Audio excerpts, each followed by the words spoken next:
அப்போஸ்தலர் 16ஆம் அதிகாரம் முதல் 5 வசனங்கள் நம்ம எடுத்து வாசிக்க போகிறோம். Acts chapter 16 verses 1 to 5. அப்போஸ்தலர் 16ஆம் அதிகாரம் முதலாம் வசனத்திலிருந்து 5ஆம் வசனம் வரைக்கும் நம்ம சேர்ந்து வாசிக்கலாங்க. அதன் பின்பு அவன் தெர்பைக்கும் லீஸ்திராவுக்கும் போனான். அங்கே தீமோத்தேயு என்னப்பட்ட ஒரு சீஷன் இருந்தான். அவன் தாய் விசுவாசமுள்ள யூத ஸ்திரீ, அவன் தகப்பன் கிரேக்கன். அவன் லீஸ்திராவிலும் இக்கோனியாவிலும் உள்ள சகோதரராலே நற்சாட்சி பெற்றவனாய் இருந்தான். அவனை பவுல் தன்னுடனே கூட்டிக் கொண்டு போக வேண்டும் என்று விரும்பி, அவனுடைய தகப்பன் கிரேக்கன் என்று அவ்விடங்களில் இருக்கும் யூதர்கள் எல்லாரும் அறிந்திருந்தபடியால் அவர்கள் நிமித்தம் அவனுக்கு விருத்த சேதனம் பண்ணினான். அவர்கள் பட்டணங்கள் தோறும் போகையில் எருசலேமில் இருக்கும் அப்போஸ்தலராலும் மூப்பராலும் விதிக்கப்பட்ட சட்டங்களை கைக்கொள்ளும்படி அவர்களுக்கு ஒப்புவித்தார்கள். அதனாலே சபைகள் விசுவாசத்தில் ஸ்திரப்பட்டு நாளுக்கு நாள் பெருகின. நீ காலையில் இந்த தீமோத்தேயு என்று சொல்லப்பட்ட வேதத்தில் நமக்கு முன்னால் வைக்கப்பட்ட ஒரு நல்ல சாட்சியான ஒரு தேவ ஊழியனை குறித்து ஒரு சில வார்த்தைகளை இன்னைக்கு காலையில் நம்ம தியானிக்க போகிறோம். தீமோத்தேயுவை ஆண்டவர் நமக்கு ஒரு நற்சாட்சியாக நமக்கு முன்னால் வைத்திருக்கிறாரு. அவரை குறித்து வேதம் கற்றுக் கொடுக்கிற நீங்கள் இந்த நிருபங்களில் அப்போஸ்தல நடபடிகளில் அவரை குறித்து நம்ம வாசிக்க முடியும். ஒருவேளை எல்லாவற்றையும் நம்ம பார்க்க முடியாவிட்டாலும் தீமோத்தேயுடைய வாழ்க்கை பல நேரம் நம்ம நிறைய சாக்கு போக்குகள் சொல்லுகிறோம். நம்ம வாழ்க்கையில் இருக்கிற நிறைய விஷயங்களை முன்னால் வச்சு நம்மளை ஆண்டவர் பயன்படுத்த முடியாது, நான் ஆண்டவருக்காக வாழ முடியாது, நான் ஊழியம் செய்ய முடியாது, பல விதமாக நம்ம நினைக்கிறோம். அதுக்கெல்லாம் நமக்கு ஒரு பதிலாக ஆண்டவர் தீமோத்தேயை வைத்திருக்கிற வாசிக்கிறோம். பாருங்க, தீமோத்தேயை எந்த அளவு ஆண்டவர் பயன்படுத்தினாருன்னா, பவுல் அப்போஸ்தலனுக்கு ரொம்ப நெருங்கினவராக இருந்தார். இவருக்கும் ரொம்ப ஏஜ் வித்தியாசம், 30 வயசுலேருந்து 40 வயசு வரைக்கும் அவருக்கும் ஏஜ் டிஃபரன்ஸ் இருக்குங்க. அவ்வளோ வயதானவராக பவுல் அப்போஸ்தலன் இருந்தாலும், இந்த தீமோத்தேயு சின்ன பையனா இருந்தாலும் தனக்கு இணையா தன்னோடு கூட சேர்ந்தவரா தன்னுடைய இறுதி அவர் என்னை போல மனது உள்ளவன் அப்படின்னு சொல்லி சொல்ற. 2 பேரும் மனதும் இணைஞ்சு போனது போல அந்த அளவு தீமோத்தேயும் பவுலும் இணைஞ்சு செயல்பட்டதை வாசிக்கிறோம். பவுல் அப்போஸ்தலனை குறித்து நமக்கு எல்லாருக்கும் தெரியும், கர்த்தரால வல்லமையா பயன்படுத்தப்பட்ட ஒரு மனுஷன். அவர் சொல்லுகிறாரு, எல்லா அப்போஸ்தலரை விட நான் தான் அதிகமா பிரயாசப்பட்டேன், அந்த அளவு கர்த்தருக்காக பிரயாசப்பட்டவர். அந்த பவுல் அப்போஸ்தலனோடு இணையாய் வைத்து பேசத்தக்க தகுதியுள்ள ஒருவரா இந்த தீமோத்தேயை மாறினதை வாசிக்கிறோம். பவுல் அப்போஸ்தலன் நிறைய நிருபங்களை எழுதினார். அதுல பல நிருபங்களில அவரோடு கூட சேர்ந்து தீமோத்தேயும் எழுதுவதா அங்கங்க நீங்க வாசிக்க முடியும்.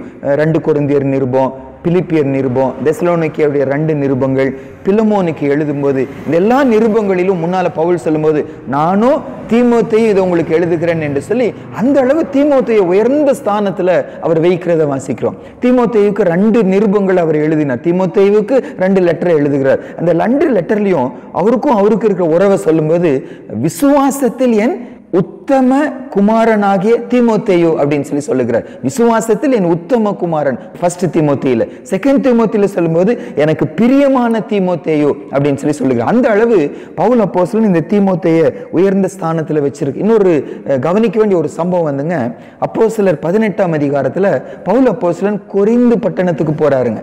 கொரிந்து பட்டணத்துல யாருமே பழக்கம் இல்லை அவருக்கு. உள்ள போகும்போது ஃபர்ஸ்ட் டைம் அங்க ஆக்கிலா பிரிஸ்கில்லாவை அந்த இடத்துல சந்திக்கிறாரு.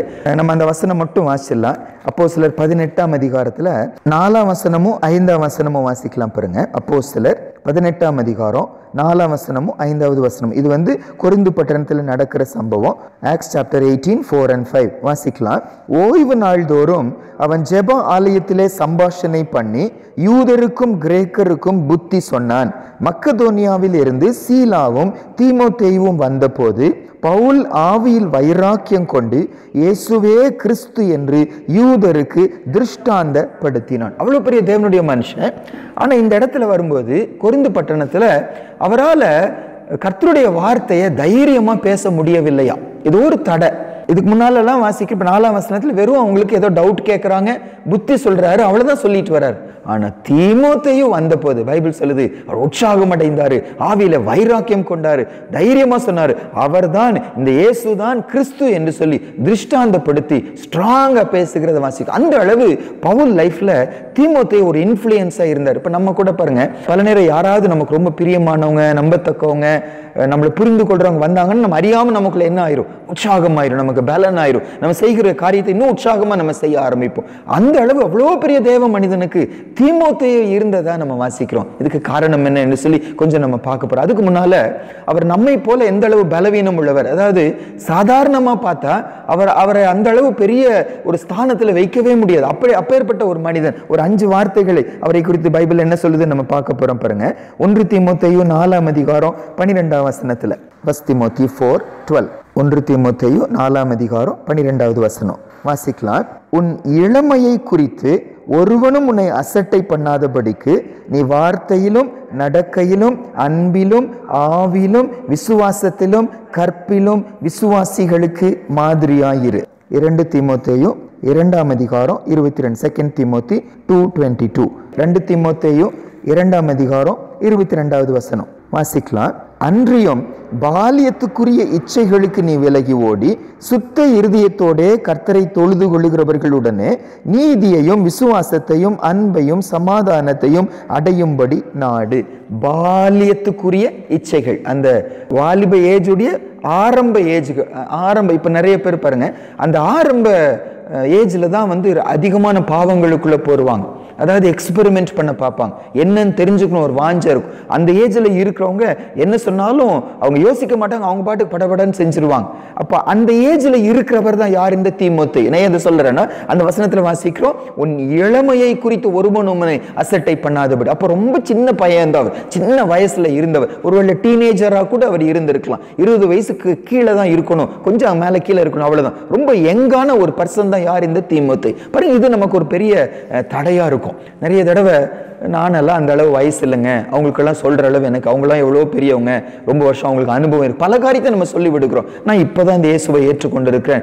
பல காரியம் நமக்கு ஆண்டவருக்காக ஆண்டவர் நம்மை பயன்படுத்துவதற்கு அது நம்ம தடையாய் மாறிவிடும். நம்முடைய வயது அல்லது நம்முடைய அனுபவம், கிறிஸ்துவ வாழ்க்கையில் நமக்கு இருக்கிற தேவனோடு இருக்கிற பழக்கங்கள், பல விதங்களில் நம்முடைய இளமை கர்த்தருக்காக பயன்பட விடாமல் நம்மளை தடை பண்ணிடும். ஒன்று. இரண்டாவதுங்க, இவரை பற்றி சொல்லப்பட்ட இன்னொரு சாட்சி பாருங்க. 1 கொரிந்தியர் 16ஆம் அதிகாரம் 10வது வசனம். 1 கொரிந்தியர் 16ஆம் அதிகாரம் 10வது வசனம். கொரிந்து சபையில நிறைய பெரிய பெரிய விசுவாசிகள் இருக்கிறாங்க, சத்தியம் தெரிஞ்சவங்க நிறைய இருக்கிறாங்க. பல பிரிவினைகள் இந்த சபையில இருக்கிறது. 5 பிரிவினை இருந்துச்சாம் இந்த கொரிந்து சபையில். 5 கூட்டங்கள். ஒருத்தர் பவுலு, ஒருத்தர் கேபா, ஒருத்தர் அப்பல்லோ, இப்படி தனித்தனி, ஒருத்தர் கிறிஸ்துவ, ஒருத்தர் நாங்கள் எல்லாருக்கும் பொதுவா, இப்படி பல விதமான பிரிவினைகள் நிறைந்த சபையில பிரச்சனைகளை சரிபடுத்துவதற்கு பெரிய பெரிய அனுபவம் உள்ளவங்க, வயதானவங்களை, மூத்தவர்களை பவுல் அனுப்பாம யார் அனுப்புறாரா? இந்த சின்ன பையனாகிய தீமோத்தேயு அனுப்புகிறார். அனுப்பும்போது ஒரு வார்த்தை சொல்றாரு பாருங்க, 10வது வசனம். தீமோத்தேயு உங்களிடத்திற்கு வந்தானே ஆகில் அவன் உங்களிடத்தில் பயம் இல்லாமல் இருக்க பாருங்கள், என்னை போல அவனும் கர்த்தருடைய கிரியையை நடப்பிக்கிறானே. ஒரு லெட்டர் எழுதி அனுப்புறாரு, அவனை என்ன செஞ்சிடாதீங்க, நீங்க பயமுறுத்திடாதீங்க அப்படின்னு என்ன அர்த்தம்? ரொம்ப ஈஸியா பயந்துருவாரு. இப்போ சின்ன பிள்ளைங்களை குறித்து நம்ம சொல்லுவோம், சிறு வயதுல பல காரியங்களை குறித்து ஒரு பயம். இப்போ சின்ன பிள்ளைங்க கற்பாம்பூச்சி பார்த்தா அவ்வளோ நடுங்குவாங்க சின்ன வயதுல. அந்த மாதிரி சின்ன சின்ன விஷயங்களுக்கு சிறு பிள்ளைங்க என்ன செய்வாங்க? பயப்படுவாங்க. இந்த தீமோத்தேயு பத்தி வசனம் சொல்லுது, பவுல் ஒரு லெட்டர் எழுதி அனுப்புறாரு, அவன் கொஞ்சம் பயமுறுத்திடாதீங்க அப்படின்னு சொல்லி. அப்படின்னா அவர் ஒரு பயந்த சுபாவம் உள்ளவர். நிறைய தடவை என்னுடைய பயந்த சுபாவம் நான் ஆண்டவருக்காக பயன்பட விடாம நம்ம என்ன செஞ்சிரும், நம்மளையே என்ன செஞ்சிரும், தடை பண்ணிடும். ஒரு தடவை நம்ம சபையில் இருக்கிற ஒரு பிரதர் சொன்னாங்க, ஒரு தடவை ஃபர்ஸ்ட் டைம் முன்னால நிக்கிறாங்க, சாட்சி சொல்றாரு, ஏதோ ஒன்று செய்யறாரு.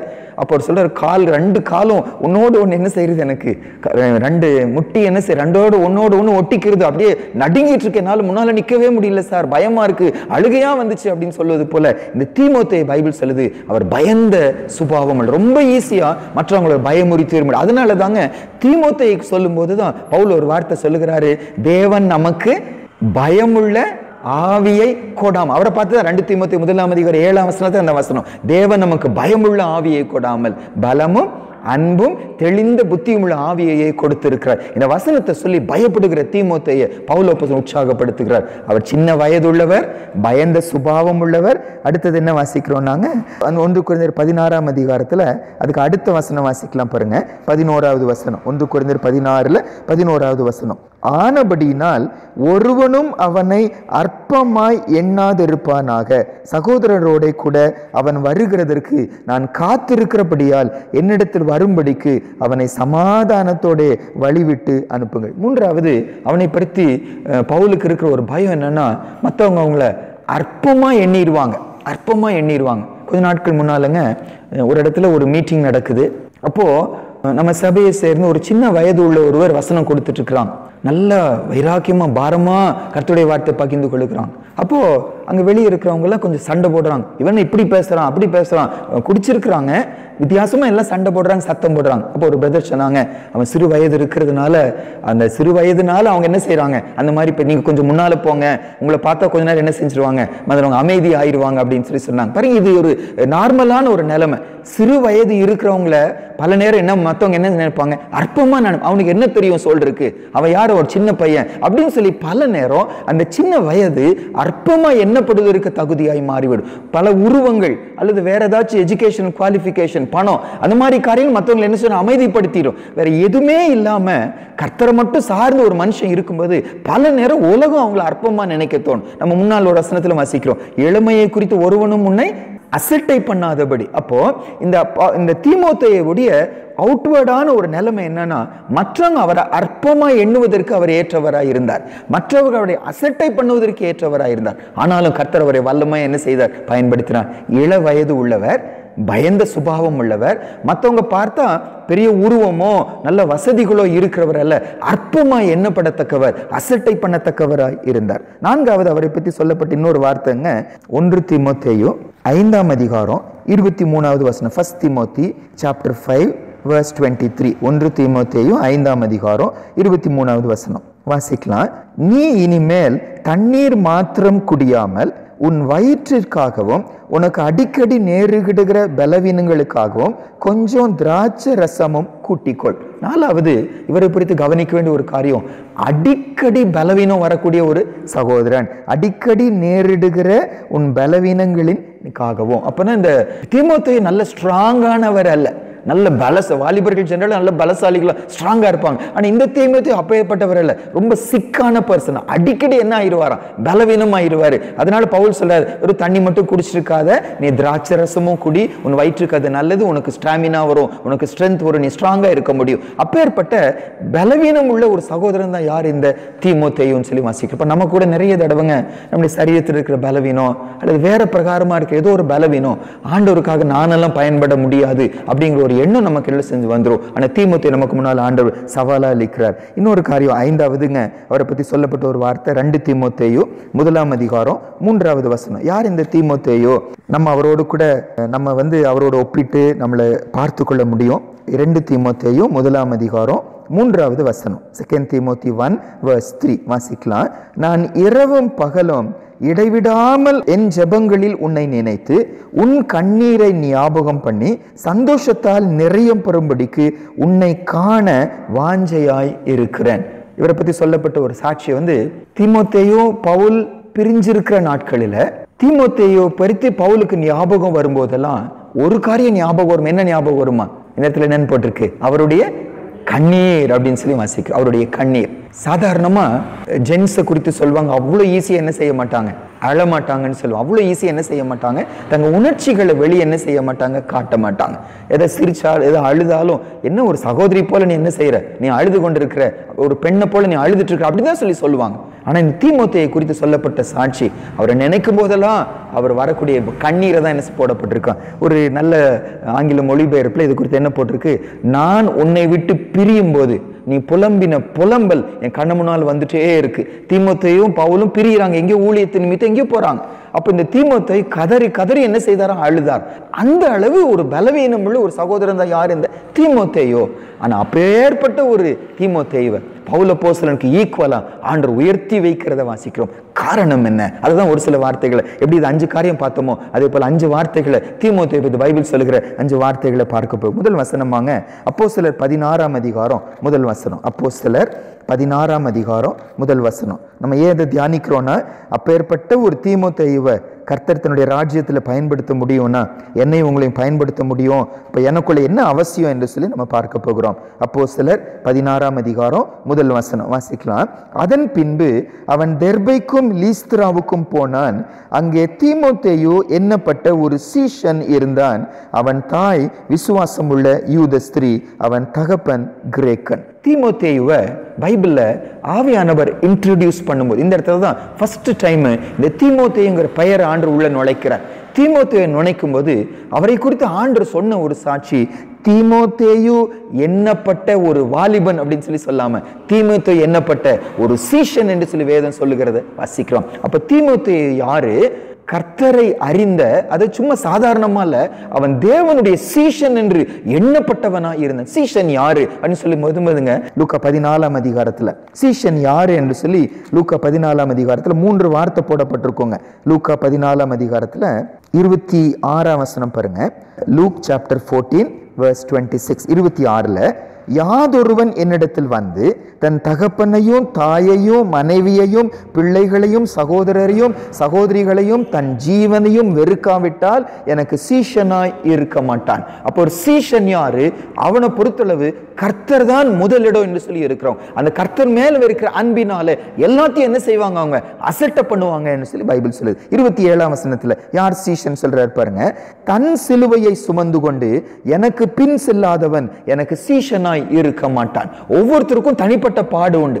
எனக்கென்று கர்த்தர் கொடுத்த பாடு உண்டு, உங்களுக்குன்னு தனியா கொடுத்த பாடு உண்டு. நம்ம ஒவ்வொருவருக்கும் தனியா கொடுத்த சிலுவை உண்டு. அந்த சிலுவையை அசட்டை பண்ணாம, சிலுவையை வேண்டான்னு சொல்லி ஷோவ் பண்ணாம, ஆண்டவர் எனக்கு கொடுத்த சிலுவை பலவீனமா இருக்கலாம், சரீரத்திற்கு ஒரு குறைவா இருக்கலாம், எதுவா கூட இருக்கலாம், எதுவா இருந்தாலும் கர்த்தர் எனக்கு அனுமதி கொடுத்தார் என்று சொல்லி தன் சிலுவையை சுமந்து கர்த்தருக்கு பின்னால வருகிறவன் தான் ஆண்டவர் பார்வையில் சீஷனா இருக்க முடியும். 33ஆம் வசனத்துல வாசிக்கிறோம். 33வது வசனம், அப்படியே உங்களில் எவனாகிலும் தனக்கு உண்டானதை எல்லாம் வெறுக்காவிட்டால் அவன் எனக்கு சீஷனாய் இருக்க மாட்டான். 3வது லூக்கா நிருபத்தில், லூக்கா சுவிசேஷத்தில் இயேசப்பா சொல்றார், தனக்கு உண்டானதை எல்லாம் வெறுக்காவிட்டால் அவன் எனக்கு சீஷனாய் இருக்கவே முடியாது. இந்த வார்த்தைகளை வச்சு தீமோத்தேயை வாசிக்கும் போது கர்த்தர் விரும்புகிற, அவன் சீஷன் என்று அழைக்கத்தக்கவனா இந்த தீமோத்தேயு இருந்தான். அவனுக்கு வேற எதுவும் முக்கியமா இருக்கவில்லை, கர்த்தரும் கர்த்தருடைய வார்த்தை தான் அவருக்கு முக்கியமா இருந்தது. என்னை ஆண்டவர் பயன்படுத்தணும்னா, எனக்கு வயது ஒரு பொருட்டல்ல, எனக்கு அறிவில்லை, ரொம்ப பயந்த சுபாவம், சீக்கிரம் எனக்கு அழுக வந்துடும், எல்லாரும் என்னை அற்பமா எண்ணத்தக்கவனா நான் இருக்கிறேன், என்னவா இருந்தாலும் சரி நான் கர்த்தருடைய சீஷனா இருப்பேன்.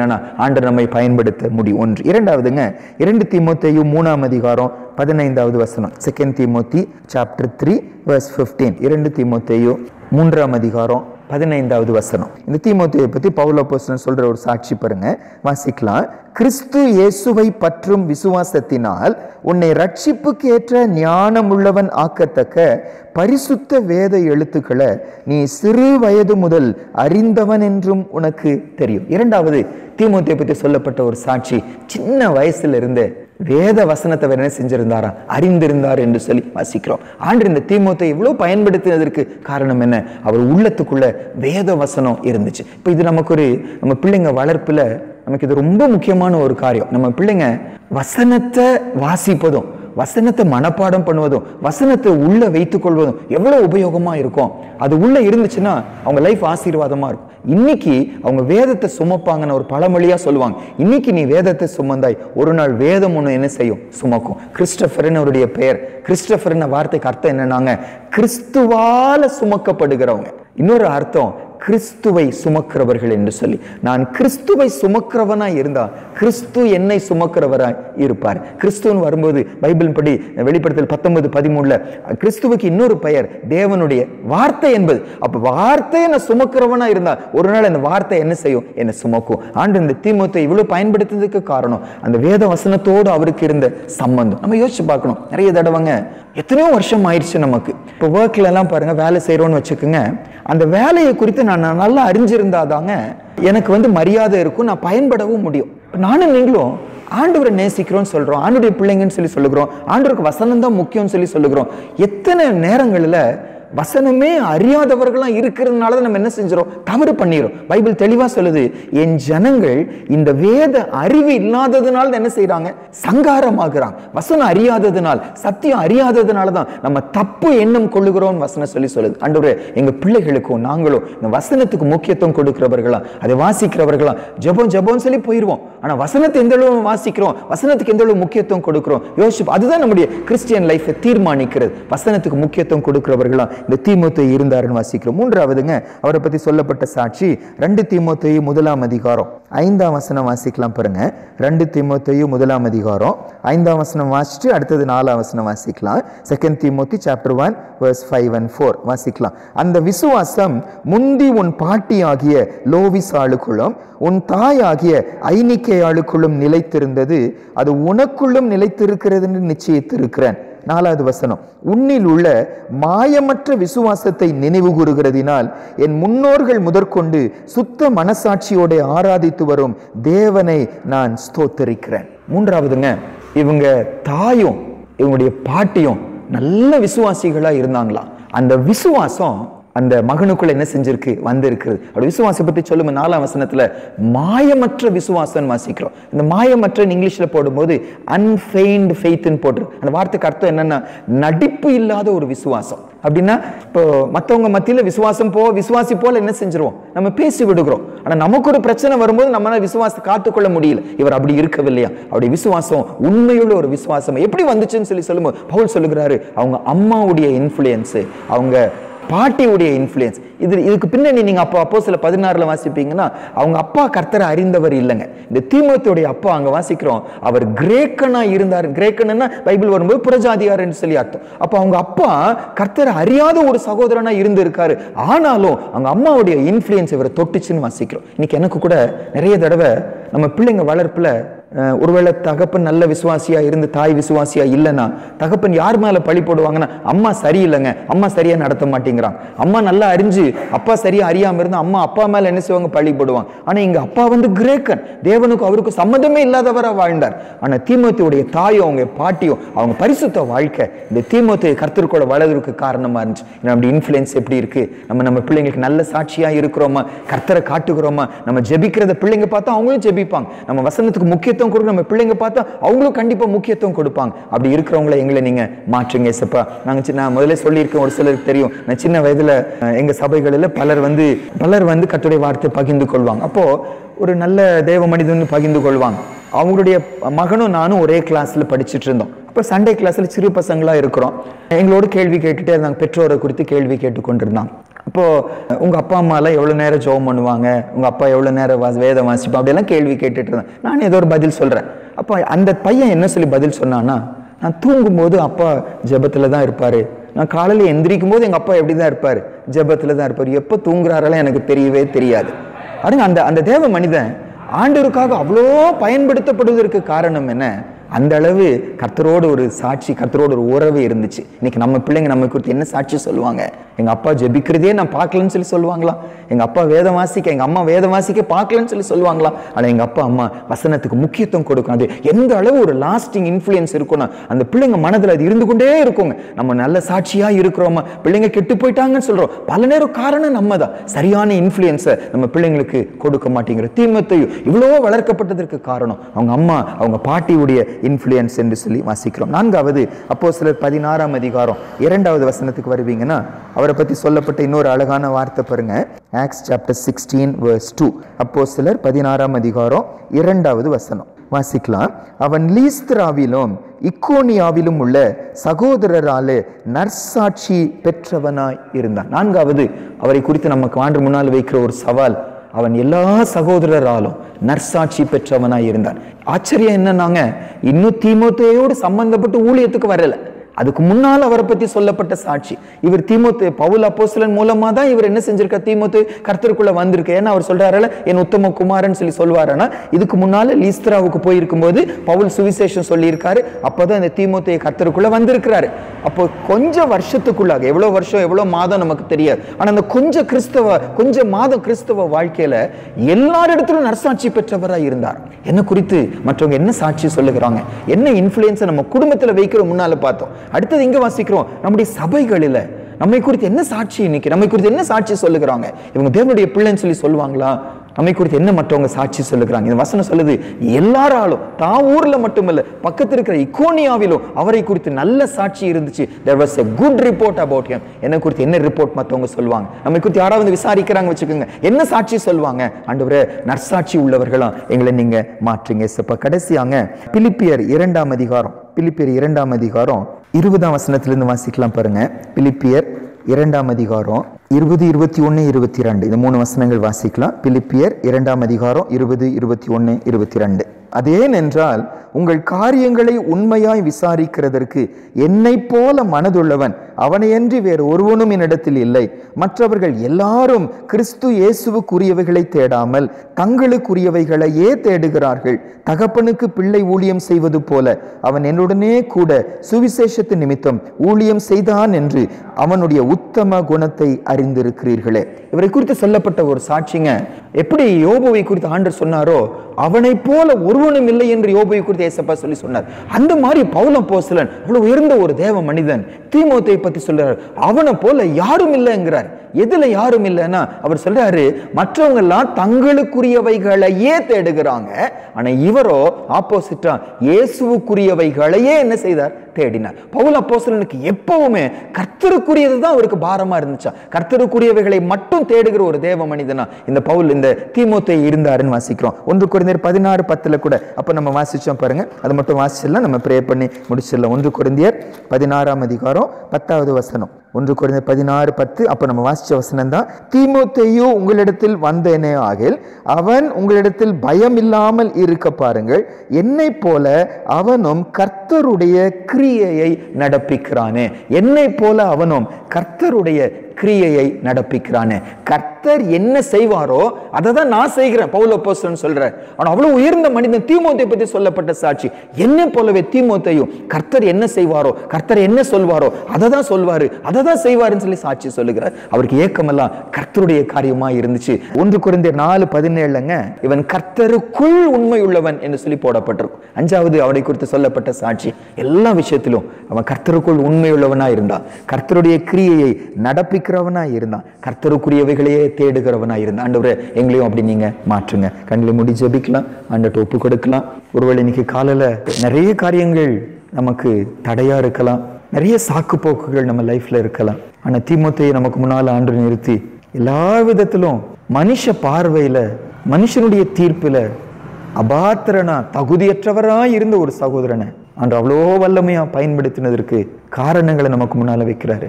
அவர் ஒரு சீஷனா அழைக்கப்படுவதற்கு தகுதியா இருந்தாரு.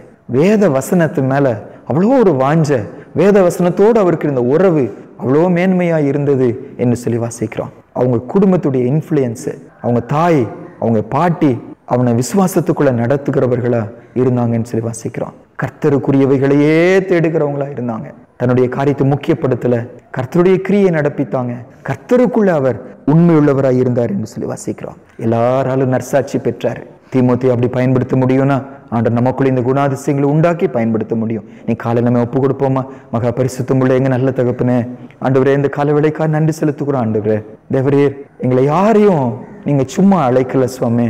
எங்களை உடைய ரட்சிப்பின் சுவிசேஷத்தை எங்க பக்கமா அனுப்பி எங்க பாவங்களிலிருந்து எங்களுக்கு விடுதலை கொடுத்து எங்களை உங்க ஆலயமா மாற்றி எங்களுக்கென்று வரங்களை கொடுத்து ஆண்டவர் நீங்க நடத்தி வந்திருப்பீங்கன்னா நாங்க உமக்காக பயன்படணும் சுவாமி. பல காரணங்கள் எங்க லைஃப்ல எழும்பி, பல சாக்கு போக்குகள் எழும்பி ஆண்டவருக்காக பயன்பட விடாம சத்துரு எங்களை தடை பண்ணிக்கிறான் சுவாமி. இன்னைக்கு எங்க முன்னால தீமோத்தேயுங்கிற ஒரு சின்ன வாலிபனை எங்க முன்னால நிறுத்தி, பயந்த சுபாவம் உள்ளவர், அற்பமா எண்ணப்படத்தக்கவர், அடிக்கடி பலவீனப்படுகிறவர், இப்படி பலவிதமான குறைச்சல்கள் மத்தியில இருக்கிற ஒரு தீமோத்தேயை எங்க முன்னால நிறுத்தி அவரை நான் பயன்படுத்த முடியும்னா உன்னையும் பயன்படுத்த முடியும் மகனே, மகளை நான் உன்னையும் பயன்படுத்த முடியும். நீ அர்ப்பணிப்பாயான்னு சொல்லி கேட்குறீங்க. நீ காலையில் எங்களை நாங்கள் அர்ப்பணிக்கிறோம். ஆண்டவரே, எங்கள் வாழ்க்கையில் உம்மோடு இருக்க உறவில் வளரவும், உமக்குரியவைகளை தேடுகிறவர்களா, உங்க கிரியைகளை நடப்பிக்கிறவர்களா, ஆண்டவரே உங்க மேல இன்னும் அதிக தாகம் உள்ளவர்களா, சீஷர்களா, வாழ்க்கை வாழுகிறவர்களா, வசனத்தோடு நெருங்கின உறவு உள்ளவர்களா நற்சாட்சி பெற எங்களை அர்ப்பணிக்கிறோம் சுவாமி.